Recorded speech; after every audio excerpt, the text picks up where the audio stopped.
Şimdi bildiğiniz gibi bizim inceleme ve soruşturma şeklindeki hani sadece açığa alma demeyeyim, komple olarak düşünelim. 160 civarında bir personelimizle ilgili oldu. Bunun 130 tanesi açığa alınmıştı. Bunların 28 tanesi görevden ihraç edildi. Şu an itibariyle de 54 tanesi de görevine iade edildi. Ve aşağı yukarı elimizde bir 45 civarında bir dosyamız kaldı. Onların da işte herhalde önümüzdeki hafta bitecek. Ama tabii ki ara ara birkaç böyle birli ikili şeklinde yine gelebiliyor. O dosyalar devam edebilir. Bu şekilde FETÖ soruşturmasıyla ilgili 54 tane dönüş var. Bunun haricinde de işte dediğim gibi 28 tane de tamamıyla ihraç var. Tabii ki ihraçlar içerisinde de şu anda itirazda olanlar oluyor. Onlar da değerlendirilip en son şekliyle devam edecek Allah'ın izniyle. Tabii ki bunda şu önemli.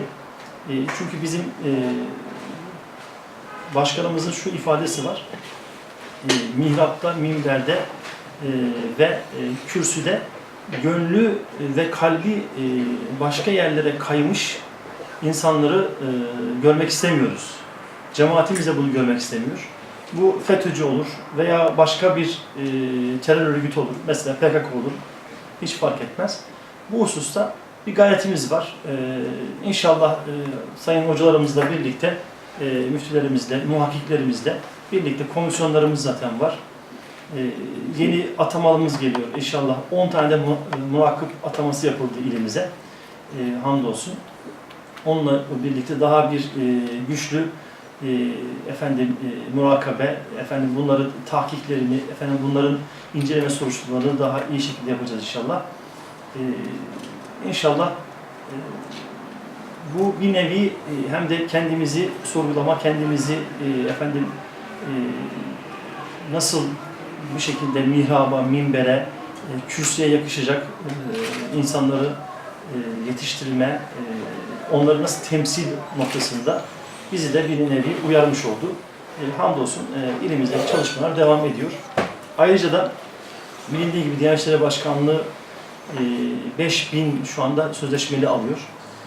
Bugün de bildiğiniz gibi şu anda ben komisyonda başkanıyım. Türkiye'de en fazla komisyon bizde var. Yani en çok imtihana giren aday burada var. Onu da bugün bitiyor. Önümüzdeki dönemde de inşallah 5000 kişiyle yeniden güçleneceğiz. Rabbim inşallah gerçek anlamda adaletli bir şekilde bu inceleme soruşturmaları devam edebilmesi nasip etsin. Bu hususta tabii ki öncelik şu, muhakkiklerimizin inceleme ve soruşturmasını değerlendirirken kendilerinin gayreti kadar tanıkların ve ifade verenlerin muhakkak gerçeği ve doğruyu iyi bir şekilde bize aktarmaları çok önemli. Hamdolsun şu anda tam net veriler de geliyor. Hani şu anda tam bilgiler de geldiği için inşallah hiçbir mağduriyet yaşanmadan gerçekten içimizdeki sıkıntıların temizliği Cumhurbaşkanımızın da bildirdiği şekilde yapılacaktır. Ve yapılmaya devam ediyor.